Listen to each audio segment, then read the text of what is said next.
अपनी income tax की notification को ध्यान से देखोगे तो आपको अपनी सारी transactions, cash deposit, FD, credit card, savings account, current account, सबकी कहीं ना कहीं लिमिट मिल जाएगी। बट इनकम टैक्स ने यूपीआई को लेकर कोई भी स्पेसिफिक लिमिट स्पेसिफाई नहीं करी है। बट दैट डजंट मीन कि आप धड़ल्ले से जितनी मर्जी होती है ट्रांजैक्शन करते चले जाओ, कभी ना कभी आपको इनकम टैक्स का नोटिस आ ही सकता है। सो इस वीडियो में मैं आपको यूपीआई से रिलेटेड लिमिट की सारी इंफॉर्मेशन दूंगी, जिससे आपको नोटिस आने की प्रोबेबिलिटी थोड़ी कम हो जाए। उससे पहले क्लैरिफाई करना जरूरी है कि like your other transactions, your UPI transactions are also tracked by the income tax department. चलो अब देखते हैं कि आप एक साल में मैक्सिमम कितनी यूपीआई ट्रांजैक्शन कर सकते हो। अगर आप एक साल में 50,000 से कम की यूपीआई ट्रांजैक्शन कर रहे हो तो आपको टेंशन लेने वाली कोई बात ही नहीं है। 50,000 से नीचे की जो ट्रांजैक्शन है उस पे इनकम टैक्स आपको नोटिस नहीं भेजेगा। बट ध्यान में रहे, ये जो 50,000 की आपकी जो लिमिट है वो क्रेडिट एंड डेबिट दोनों में काउंट होती है। बस इसमें एक टाइप की जो ट्रांजैक्शन है वो काउंट नहीं होगी। सपोजली आपसे किसी ने पैसे लिए और वो आपको बस यूपीआई के थ्रू ट्रांसफर पैसे कर रहा है, वापस दे रहा है, तो ये वाली जो ट्रांजैक्शन है वो 50,000 की लिमिट पे काउंट नहीं होगी। Now there are very high chances कि आपके एक साल में 50,000 से ज्यादा की ट्रांजैक्शन हो जाती होगी। इनफैक्ट मेरी भी हो जाती है। सो इसमें क्या टेंशन लेने वाली बात है? इसमें घबराने वाली कोई बात नहीं है। अगर आपकी जो सारी यूपीआई ट्रांजैक्शंस है वो जेन्युइन है, अगर आप किसी शॉपकीपर को कर रहे हो, वेंडर को कर रहे हो, तो आपको इसमें टेंशन लेने वाली बात नहीं है, कोई घबराने की बात नहीं है। अब अगर आपकी एक साल में 50,000 से ज्यादा की यूपीआई ट्रांजैक्शन होगी, मान लो आपकी एक साल में 2 लाख की यूपीआई ट्रांजैक्शन हो गई, तो इनकम टैक्स क्या करता है ना, आपकी यूपीआई ट्रांजैक्शन को आपकी आईटीआर से मैच करता है। अगर आपकी आईटीआर भी 2 लाख से ज्यादा की हुई तो कोई टेंशन ही नहीं है। लेकिन अगर आपकी आईटीआर यूपीआई ट्रांजैक्शन कम हुई तो डिपार्टमेंट को डाउट हो सकता है और आपको नोटिस आने की प्रोबेबिलिटी बढ़ सकती है। मान लो आपको नोटिस आ गया और आपने कैसे तैसे करके अपनी जेन्युइनिटी प्रूव कर दी तो कोई टेंशन वाली बात है ही नहीं। अब काफी सारे लोग ऐसे होते हैं जो कैशबैक एंड रिवॉर्ड्स के लिए यूपीआई ट्रांजैक्शंस का यूज करते हैं। इनफैक्ट वो कैशबैक में हजारों रुपए कमा लेते हैं। ये तरीका स्टूडेंट कम्युनिटी में काफी ज्यादा फेमस है। बहुत सारे स्टूडेंट्स जो हैं वो यूपीआई ट्रांजैक्शन के जो कैशबैक होते हैं उसको अपना साइड इनकम बना लेते हैं।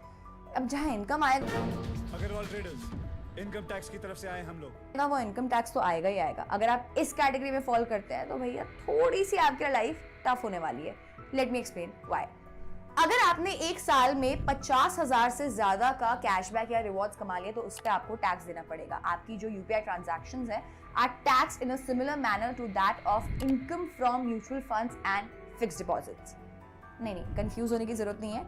Late me explain what this means. जैसे आपको एफडी पे इंटरेस्ट मिलता है, that interest is considered as a part of your income. To be specific, that is classified as income from other sources while calculating your overall tax.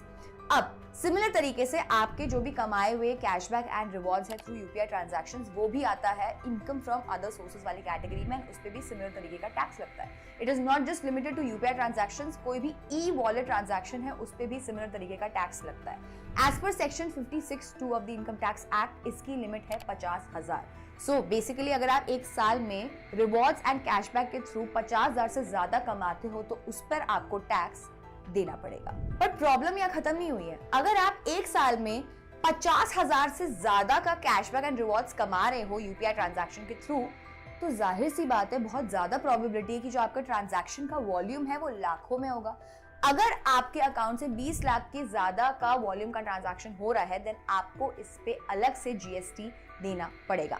India में किसी भी account में अगर 20 लाख से ज्यादा की ट्रांजैक्शन हो रही है तो उसको मैंडेटरी है कि उसको जीएसटी रजिस्टर करवाना पड़ेगा and time to time GST भरना पड़ेगा। To put in simple words, GST department ने मान लेगा कि ये जो 20 लाख की ट्रांजैक्शन हो रही है वो तो ऑब्वियसली आपका बिजनेस का टर्नओवर है, तो उस पर तो आपको जीएसटी उस हिसाब से देना ही पड़ेगा ना। बट आपने तो ये सारी ट्रांजैक्शंस 1-2% रिवॉर्ड्स और कैशबैक के लिए करी थी, यहाँ आप बुरे फंस जाओगे। सो अगर आप ये 1-2% रिवॉर्ड्स और कैशबैक के लिए अपनी सेविंग्स अकाउंट से छेड़छाड़ कर रहे हो, लाखों की ट्रांजैक्शन कर रहे हो, सो प्लीज बी केयरफुल, वरना अभी इनकम टैक्स एंड जीएसटी के रूल्स में गंदा फंस जाओगे। अब ये यूपीआई से 1-2% कैशबैक एंड रिवॉर्ड्स कमाने का तरीका तो हमारा फेल हो गया। सो एक और तरीका है जिससे आप अपनी यूपीआई ट्रांजैक्शन से इससे भी ज्यादा यानी कि 2 से 3% का कैशबैक कमा सकते हो, एंड दैट तरीका is by getting a UPI credit card. UPI या रुपे क्रेडिट कार्ड का जो डिस्कशन है वो हमारी कम्युनिटी पे चल रहा है। You can join our community bkifayati.co। This community already has more than 9,000 like minded members. जैसे कि आप देख रहे हैं यहाँ पर आपको रुपे क्रेडिट कार्ड की बहुत सारी रिकमेंडेशंस मिल जाएगी। And not just credit cards, this is not just related to credit cards, आपको यहाँ पर mutual funds, loans, basically finance से रिलेटेड जो भी आपके क्वेरीज है, क्वेश्चंस है, आपको उन सब टॉपिक्स में यहाँ पे डिस्कशन होता हुआ दिख जाएगा and you will surely get your answers. इस कम्युनिटी का जो लिंक है वो हमने अपनी डिस्क्रिप्शन में डाल दिया है। Coming back to UPI transactions, हमने यार ये तो सोचा ही नहीं कि शायद जेन्युइनली भी ऐसे लोग होंगे लाइक स्मॉल बिजनेसमैन जिनकी ट्रांजैक्शंस लाखों में होती होंगी, उन्हें क्या करना चाहिए? Our advice to them is to shift your transactions from your savings account to your current account. ऐसा हम इसलिए बोल रहे हैं क्योंकि आपकी सेविंग्स अकाउंट में अगर पर डे 10,000 से ज्यादा की ट्रांजैक्शन होती है तो आप इनकम टैक्स रडार के अंडर आ जाते हैं, लेकिन करंट अकाउंट के केस में ऐसा कुछ नहीं होता।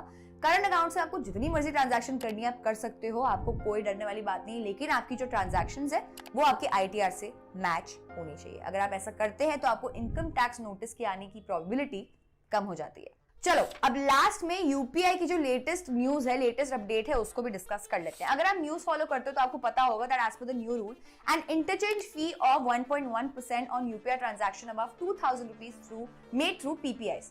अब इसका क्या मतलब है? 2,000 से ऊपर के ट्रांजैक्शन पे 1.1% चार्ज लगेगा। ये जो 1.1% का चार्ज है वो दो तरीके से रिकवर होता है। कुछ केसेस में वो बैंक को देना पड़ता है और कुछ केसेस में वो मर्चेंट को देना पड़ता है।